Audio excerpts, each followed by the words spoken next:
गाय कापा और प्रिस्का कापा जल्द ही डिवोर्स लेने वाले हैं, पर इससे पहले वो अलग हो, वो दोनों अपने बच्चों के साथ आखिरी बार वेकेशंस पर जाते हैं। उनकी बेटी मेडेक्स 11 साल की है और बेटा ट्रेंट 6 साल का। चारों होटल पहुंच जाते हैं। वहां की सर्विस और फैसिलिटीज देखकर गाय और प्रिस्का को यकीन नहीं आ रहा था कि ऑनलाइन मिलने वाला होटल इतना अच्छा कैसे हो सकता है। उन्हें वहां पहुंचते ही स्पेशल वेलकम ड्रिंक मिलती है। उन्हें होटल की हर चीज बहुत पसंद आ रही थी। बच्चे भी बहुत इंजॉय कर रहे थे। वहीं पर ट्रेंट को वहां होटल के मालिक का एक भतीजा इडली भी मिल गया था, जो उसी की उम्र का था और उसका अच्छा दोस्त भी बन गया था। गाय को आज ही पता चलता है कि प्रिस्का को कैंसर है, पर इस बीमारी के बावजूद प्रिस्का डिवोर्स लेना चाहती है। आज वेकेशन का दूसरा दिन है। होटल के सभी गेस्ट नाश्ता कर रहे थे। होटल का मालिक प्रिस्का और गाय के पास आता है। वो उनसे आज के प्लान्स पूछने के बाद उन्हें घूमने के लिए एक बीच सजेस्ट करता है। वो कहता है कि यही पास में एक खूबसूरत बीच है जो अनोखे चट्टानों से घिरा है और वो सिर्फ खास मेहमानों को ही इस बीच पर भेजता है। कापा परिवार उस बीच पर जाने के लिए तैयार हो जाता है। तभी पास में एक गेस्ट को दौरे पड़ने लगते हैं, पर थोड़ी देर में वो ठीक हो जाती है। कापा परिवार को बीच पर ले जाने के लिए होटल वाले बस भेजते हैं। थोड़ी ही देर में बस में एक और परिवार आता है। उस परिवार में 4 लोग थे। एक आदमी चार्ल्स जो डॉक्टर था, उसकी पत्नी क्रिस्टलाइन, उनकी 6 साल की बेटी केरा और चार्ल्स की बूढ़ी माँ। बस चलती है और होटल से दूर एक जगह सभी को उतारा जाता है। ड्राइवर 5 बजे तक वापस लौटने का वादा करके चला जाता है। अब थोड़ी दूर पर चट्टानों को पार करने के बाद एक खूबसूरत बीच नजर आता है। एक तरफ ऊंचे ऊंचे चट्टान और दूसरी तरफ दूर दूर तक समुद्र। नजारा काफी खूबसूरत था। सभी एंजॉय करने लगते हैं। मेडेक्स को वहाँ बीच पर चट्टानों के पास एक आदमी दिखता है, जिसे ध्यान से देखने के बाद उसे याद आता है कि वो तो पॉपुलर रैपर मीट सिसाडेन है। मेडेक्स उसके पास जाने की जिद करती है, पर गाय उसे रैपर को डिस्टर्ब करने से मना कर देता है। अब तीनों बच्चे मेडेक्स, ट्रेंट और कारा खेल रहे होते हैं तो उन्हें बीच की रेत पर कुछ चीजें मिलती हैं, जो शायद यहाँ आने वाले लोगों की थी, और वो उसे वापस नहीं ले गए। ट्रेंट खेलते हुए बीच के पानी में जाता है। अचानक उसके सामने एक लड़की की बॉडी आ जाती है। वो डर कर चीखता है। सभी भागकर उसके पास आ जाते हैं। चार्ल्स डॉक्टर था, इसीलिए वो बॉडी को चेक करता है और बताता है कि वो मर चुकी है। रैपर मीट भी लाश के पास पहुंचता है। उसकी नाक से लगातार खून बह रहा था। वो बताता है कि वो उस मरी हुई लड़की को नहीं जानता, पर वो उसके सामने ही तैरने गई थी और वो उसी के तैरकर बाहर आने का इंतजार कर रहा था। चार्ल्स को लगता है कि उस लड़की के मरने के पीछे रैपर मीट का हाथ है, पर मीट खुद को बेगुनाह बता रहा था। चार्ल्स लाश मिलने के बाद पुलिस को फोन लगाने लगता है, पर वहाँ नेटवर्क नहीं आ रहा था। अभी सब लोग लाश को लेकर परेशानी थे कि वहाँ 2 और लोग आ जाते हैं, जेरिन और पैट्रिसिया। पैट्रिसिया वही औरत थी जिसे आज नाश्ते के वक्त दौरा पड़ा था। इन दोनों को भी होटल वाले यहाँ छोड़कर गए थे। अब बीच पर होने वाली घटना के बारे में जेरिन और पैट्रिसिया को भी पता लग जाता है, जिसके बाद जेरिन पुलिस से कांटेक्ट करने के लिए वापस उसी जगह जाने लगता है जहाँ उन्हें बस वाले छोड़कर गए थे। पर जेरिन जैसे ही वापस जाने वाले रास्ते पर पहुँचता है तो उसे सब धुंधला दिखाई देने लगता है और वो वापस उसी जगह लौट आता है जहाँ से वो आया था। चार्ल्स की माँ की तबीयत भी अब बिगड़ने लगी थी और थोड़ी ही देर में उनकी मौत हो जाती है। चार्ल्स को लगता है कि उसकी माँ ने लाश को देख लिया होगा, इसीलिए वो सदमे से मर गई। लेकिन प्रिस्का को भी यहाँ पर ऐसा लग रहा था कि बच्चों को भी कुछ हो रहा है। वो लोग कुछ ज्यादा ही खा रहे थे। जेरिन और पैट्रिसिया ट्रेंट और मेडेक्स से मिलते हैं। ट्रेंट जेरिन और पैट्रिसिया से उनका नाम और काम पूछता है। ट्रेंट को आदत थी सबसे उनका नाम और काम पूछने की। जेरिन एक नर्स था और पैट्रिसिया साइकोलॉजिस्ट। यहाँ पर दोनों को जब पता चलता है कि ट्रेंट 6 साल का है और मेडेक्स 11 साल की, तब उन्हें यकीन नहीं आता, क्योंकि ट्रेंट और मेडेक्स अब 5 साल बड़े हो चुके थे। गाय और प्रिस्का भी अपने बच्चों को पहचान नहीं पा रहे थे। उन्हें अब समझ नहीं आ रहा था कि ये सब क्या हो रहा है। वो बस बच्चों को लेकर वहाँ से निकलना चाहते थे। ये सब चल ही रहा था कि रैपर भागने लगता है। चार्ल्स उसके पीछे जाता है, पर वहाँ जाते ही दोनों का सर भारी हो जाता है और वापस दोनों वहीं आ जाते हैं जहाँ से वो आए थे। जेरिन बताता है कि बीच से वापस लौटने वाले रास्ते में कुछ तो अजीब है। तभी वहाँ जाते ही सर भारी हो जाता है और इंसान वापस वहीं आ जाता है जहाँ से वो शुरू करता है। अब सभी मिलकर डिसाइड करते हैं कि प्रिस्का बच्चों के साथ रुकेगी और बाकी के लोग दो दो के पेयर में वापस जाने वाले रास्ते पर जाएंगे। सब ऐसे ही करते हैं, पर फिर वही होता है। सारे लोग अपने आप वापस उसी जगह लौट आते हैं जहाँ से उन्होंने शुरू किया था। बीच पर अब 2 लाशें थी, नेटवर्क नहीं था, कोई वापस नहीं जा पा रहा था और तीनों बच्चों की उम्र जल्दी जल्दी बढ़ रही थी। सब बहुत परेशान थे। चार्ल्स को लगता है कि इन सब के पीछे रैपर मिड है, क्योंकि वो यहाँ पहले से था और उसकी नाक से लगातार खून भी गिर रहा था। चार्ल्स के पास एक चाकू थी और वो रैपर मिड पर हमला कर देता है। रैपर मिड के फेस पर कट लग जाता है, पर चौंकाने वाली बात ये थी कि वो कट तुरंत हील हो जाता है। रैपर बताता है कि वो बीमार था और वो यहाँ छुट्टियाँ मनाने आया था। यहाँ होने वाली अजीब चीजों की वजह से वो डर गया था और इसीलिए यहाँ से भागने की कोशिश कर रहा था। बच्चों की उम्र बहुत तेजी से बढ़ रही थी और वजह किसी को भी पता नहीं लग रही थी। अब चार्ल्स का कुत्ता भी मर गया था। अब बीच से निकलने के लिए सभी कोई ना कोई रास्ता तलाश कर रहे थे, लेकिन तभी अचानक से प्रिस्का के ट्यूमर में तेज दर्द होने लगा था। 3 सेंटीमीटर का ट्यूमर अचानक से बढ़कर गोल्फ के साइज का हो जाता है। वो बेहोश हो जाती है। उसका ट्यूमर तेजी से बढ़ रहा होता है और अगर उसे निकाला नहीं गया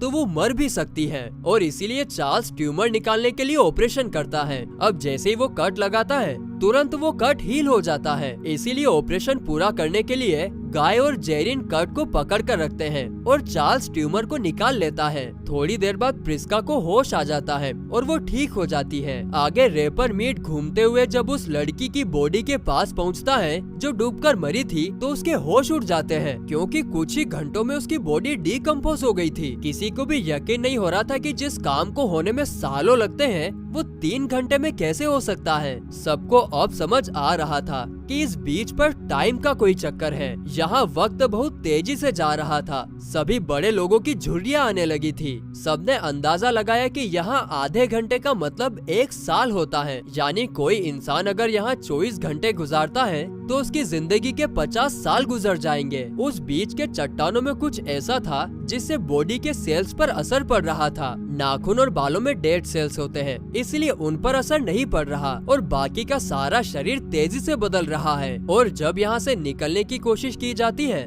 तो शरीर ऐसा प्रेशर झेल नहीं पाता और बेहोश हो जाता है। ये सब डिस्कशन चल ही रहे होते हैं कि प्रिस्का को याद आता है कि बहुत देर से ट्रेंट और कारा दिख नहीं रहे थे। आवाज देने पर पता चलता है कि वो उतनी देर से टेंट में थे जो उन्होंने खेल खेल में बनाया था। जैसे ही वे लोग बाहर आते हैं तो उन्हें देखते ही सबके होश उड़ जाते हैं। कारा जो बीच पर आई थी तो 6 साल की थी, लेकिन अब वो 6 मंथ की प्रेग्नेंट थी। कारा के पेट में ट्रेंट का बच्चा था जो बहुत तेजी से बढ़ रहा था। सब घबरा जाते हैं। 5 मिनट के अंदर जल्दी जल्दी कारा के बच्चे को बाहर निकाल लिया जाता है, पर ऐसे तेज गुजरते वक्त में वो बच्चा सरवाइव नहीं कर पाता और वहीं मर जाता है। ये सब देख चार्ल्स का दिमाग डिस्टर्ब हो जाता है और वो अब पागल हो गया था। वो बहकी सी बातें करने लगता है। वो अपनी बीवी से भी नफरत करने लगा था क्योंकि वो बूढ़ी होने की वजह से बदसूरत लग रही थी। उस पर पागलपन इतना हावी हो गया था कि उसने रैपर मीट को चाकू से मारकर उसकी जान ले ली।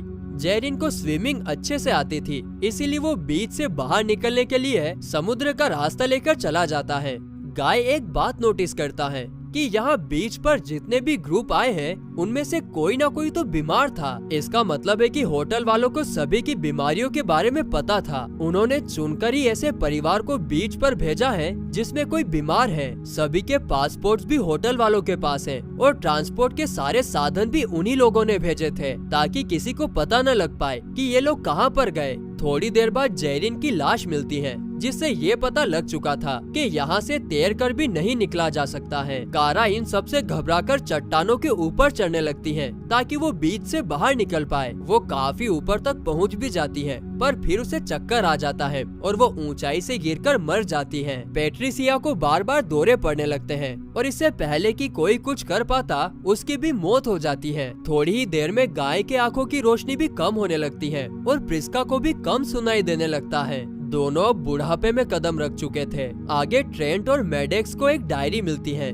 जो यहाँ बीच पर फंसे किसी इंसान की थी। उसमें लिखा था कि इस बीच के चट्टानों और समुद्र में ऐसे मिनरल्स हैं जो यहाँ मौजूद इंसान के सेल्स की उम्र तेजी से बढ़ाते हैं। उस डायरी में बीच पर आने वाले लोगों के नाम और पते भी लिखे होते हैं। ट्रेंट को लगता है कि अगर मेटल ट्यूब से बनी किसी चीज के अंदर बैठकर यहाँ से निकला जाए तो बचा जा सकता है, क्योंकि मेटल ट्यूब के अंदर बैठने से मिनरल्स असर नहीं कर पाएंगे। ट्रेंट को दूर चट्टानों पर एक कैमरा नजर आता है जो उन्हें लगातार कैप्चर कर रहा था। शायद उन दूर चट्टानों से कोई उन पर नजर रख रहा था। इधर गाय और प्रिस्का अब अपनी पुरानी जिंदगी को भूल चुके थे और वो अब खुशी खुशी साथ रहना चाहते थे। वो दोनों बीच के किनारे एक जगह पर बैठे होते हैं, लेकिन तभी चार्ल्स वहाँ आ जाता है और अपने पागलपन में उन पर हमला करने लगता है। प्रिस्का ट्रेंट और मैडेक्स को छुपने को कहती है और वो दोनों चट्टानों में छुपने चले जाते हैं। प्रिस्का एक जंग लगा चाकू चार्ल्स के जख्मों पर मार देती है, जिससे चार्ल्स का खून जहर बन जाता है और वो मर जाता है। ट्रेंट और मैडेक्स जिन चट्टानों में छुपने गए थे वहाँ क्रिस्टलाइन भी थी। उसके बॉडी में कैल्शियम की इतनी कमी हो गई थी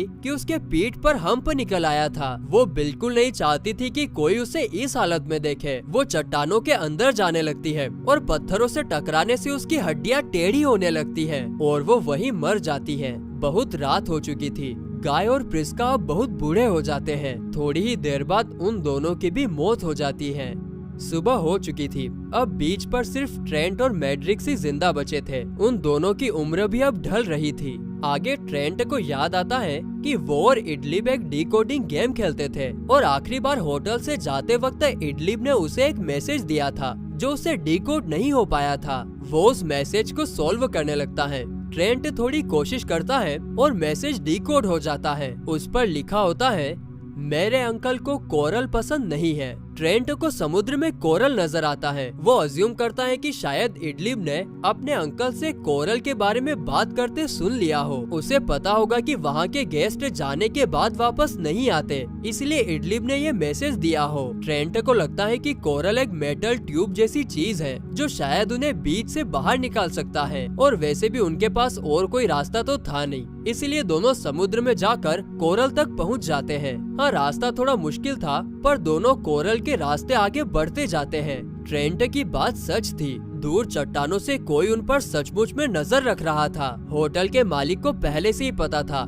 कि उस बीच के चट्टानों में ऐसे मिनरल्स हैं जो सेल्स की उम्र तेजी से बढ़ाते हैं। वो जानबूझकर तरह तरह के बीमार लोगों को दवाई देकर उस बीच पर भेजता था ताकि ये पता लगाया जा सके कि उनकी बॉडी वहाँ किस तरह से रिएक्ट करती है और उस एक्सपेरिमेंट के बेसिस पर मेडिकल रिसर्च किया जा सके। अब तक वो ऐसे 73 ट्रायल्स कर चुके हैं और इन ट्रायल्स में अब तक कोई भी जिंदा नहीं बच पाया। वो लोगों को उस बीच पर भेजकर अपनी कंपनी में बनाई गई दवाइयों का रिजल्ट एक दिन में ही पता कर लेते थे, जिससे उनकी दवाई कंपनी को बहुत फायदा हो रहा था। ट्रेंट और मैडेक्स कोरल के रास्ते तैरकर जिंदा वापस आ गए थे और वो अपने साथ वो डायरी भी लाए थे जो उन्हें बीच पर मिली थी। ट्रेंट को याद था कि होटल में जब वो लोगों से उनके नाम और काम पूछता था तो उनमें से होटल का एक गेस्ट पुलिस था। वो उस पुलिस के पास जाता है और उन लोगों के साथ जो भी हुआ था वो सब बताकर सबूत के लिए वो डायरी दे देता है। इधर होटल के मालिक ने बीच पर भेजने के लिए नए गेस्ट को चुन भी लिया था, पर ट्रेंट और मैडेक्स उसके इस प्लान को पूरा नहीं होने देते। वो सभी गेस्ट को सारी सच्चाई बता देते हैं। अब सारा मामला पुलिस के हाथ में जा चुका था। ट्रेंट और मैडेक्स को उनकी आंटी के पास पहुंचा दिया जाता है।